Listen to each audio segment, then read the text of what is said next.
How to allow Discord to track screen reader usage on Discord application, of course. Hello guys, how's your day going? Today I will show you and teach you how to do this. Just watch the video until the end and make sure that you subscribe and you like the video, and let's start. The first step is to open Discord. After this guys, when your Discord is opening, we just go down here and click open. Then we go to privacy and safety and open it. Then you will have a long list of options. You will just go down, and when you found an option who name allow Discord to track screen reader usage, you will just go here to this place and turn on this option by clicking here like this, and that's it. It will work with you right now.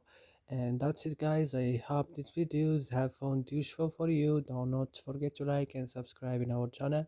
See you next video.